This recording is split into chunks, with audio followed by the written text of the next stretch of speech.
भावेश गजपाल एक बार पुनः आपके साथ आपके अपने यूट्यूब चैनल लक्ष्य विद भावेश गजपाल में।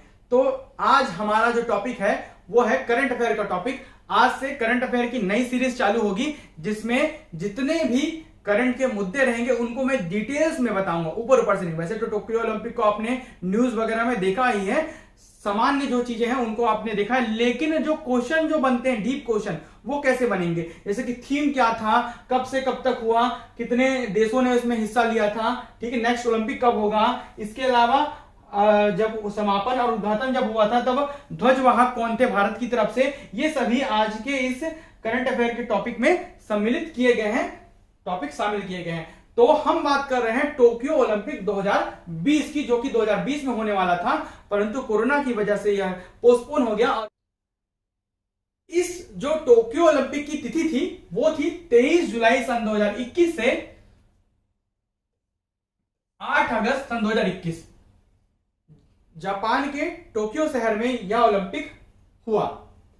17 दिन का कुल खेल था जिसमें 33 खेल स्पोर्ट्स शामिल किए गए थे, जिसकी 339 स्पर्धाएं हुई। एक ही स्पोर्ट्स की अलग अलग फॉर्म से स्पर्धाएं होती हैं, तो 339 स्पर्धाएं इसमें हुई, जिसमें लगभग 205 देशों ने हिस्सा लिया था और लगभग 11,000 एथलीट इसमें शामिल हुए थे इस टोक्यो ओलंपिक में। इस टोक्यो ओलंपिक का समापन के समय जो थीम था वो था वर्ल्ड्स वी शेयर। इसको याद रखिएगा, यही सब नए जो क्वेश्चन है ना वो सीजीपीएससी, सीजी व्यापम या जितने भी स्टेट पीएससी के एग्जाम्स होते हैं उसमें पूछे जाते हैं। आपको नॉर्मल सा क्वेश्चन तो दे ही देगा, इसके अलावा जो विशेष क्वेश्चन है थीम क्या था, नेक्स्ट कब होना है, ये परीक्षा के दृष्टिकोण से ना बहुत ही इंपॉर्टेंट होते हैं। तो नेक्स्ट ओलंपिक 2024 में फ्रांस की राजधानी पेरिस में होने वाला है। अब बात करते हैं मेडल्स की कि किन किन देशों ने, किन किन कंट्रीज में कितने मेडल अर्जित किए, कौन फर्स्ट में रहा, इंडिया का क्या पोजीशन रहा। तो कंट्रीज यूएसए टॉप पे रहा 39 गोल्ड मेडल के साथ, जिसका गोल्ड जितना ज्यादा रहेगा वो टॉप पे रहता है। तो 39 गोल्ड मेडल फर्स्ट रहा। कुल मेडल्स इनके पास थे 113, 41 सिल्वर और 33 ब्रॉन्ज। 1 2 3 ये गोल्ड, ये सिल्वर, ये ब्रॉन्ज, ठीक है। मेडल्स कैसे दिखते हैं, ये गोल्ड का मेडल है, ठीक है, ये सिल्वर का मेडल है और ये ब्रॉन्ज का मेडल है, ठीक है। सोना, चांदी, कांस्य, ठीक है। अब बात करते हैं दूसरे पोजीशन की, तो चाइना का था दूसरा पोजीशन 38 गोल्ड के साथ, 88 कुल मेडल्स थे। तीसरे पर जापान था 27 गोल्ड के साथ, 58 कुल मेडल्स थे। चौथे पे ग्रेट ब्रिटेन था 22 मेडल के साथ, 22 गोल्ड के साथ। अब इसमें हम देख लेते हैं इंडिया का पोजीशन क्या था। तो इंडिया 48 नंबर पे था, 48वें नंबर पे था। पहली बार ओलंपिक की स्पर्धा में इंडिया टॉप 50 के अंदर आया है, ठीक है, क्योंकि एक गोल्ड हमने जीता है 41 साल बाद, या मोटा मोटी माना जाए तो 49 साल बाद, ठीक है। कुल पदकों की संख्या है 7, जिसमें से 1 स्वर्ण पदक, 2 रजत पदक, 4 कांस्य पदक थे, गोल्ड, सिल्वर, ब्रॉन्ज, ठीक है। चलिए आगे बढ़ते हैं अब दूसरे स्लाइड की ओर। तो खिलाड़ी, पदक और खेल यहां पर आपको स्पष्ट रूप से दिखाए गए हैं। पहला जो नंबर पे है वो है नीरज चोपड़ा। बेसिकली ये पहले नंबर पे रहेंगे क्योंकि इन्होंने स्वर्ण जीता है, गोल्ड जीता है। पुरुष जेवलिन थ्रो में, मेंस जेवलिन थ्रो में 87.58 मीटर का इन्होंने जेवलिन थ्रो किया और ये टॉप पे रहे। इवन दोनों जो ग्रुप स्पर्धा होती है और बी वाले, उसमें भी ये पहले 86 के साथ टॉप पे ही थे, ठीक है, इनको कोई बीट ही नहीं किया था। दूसरे स्थान पर है मीराबाई चानू, तो इनको मिला है रजत पदक, सिल्वर मेडल। 49 किलोग्राम वर्ग में ये खेल रही थी।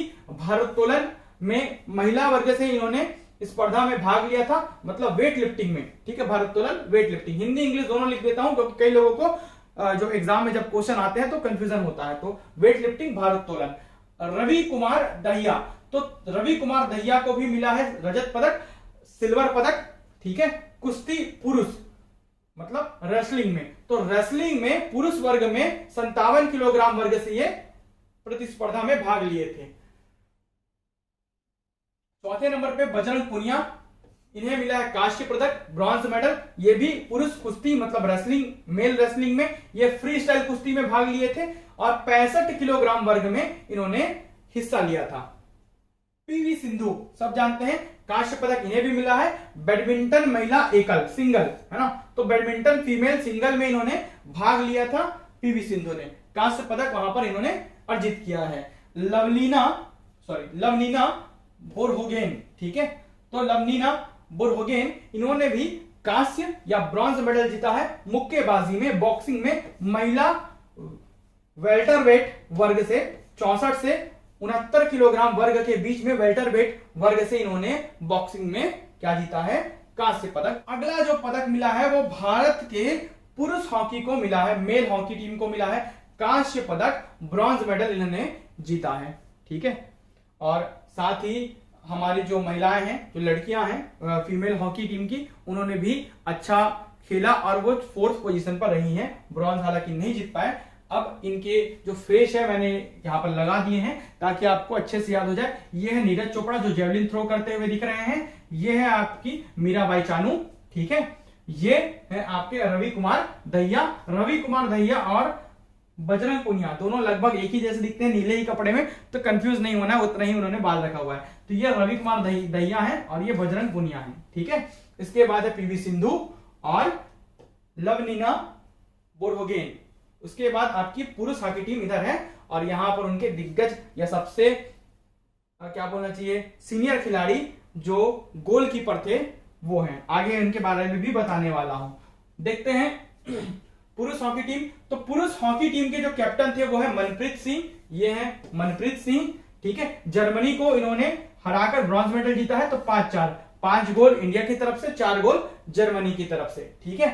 गोलकीपर थे PR श्रीजेश जो कि सबसे सीनियर खिलाड़ी हैं और इन्होंने बहुत ही अच्छा डिफेंड किया। इन्हीं के चलते ही हम ये मेडल, या सारी टीम का हालांकि योगदान था लेकिन इनका ज्यादा योगदान था, इन्हीं के चलते हमने क्या किया है, ये मेडल जीता है।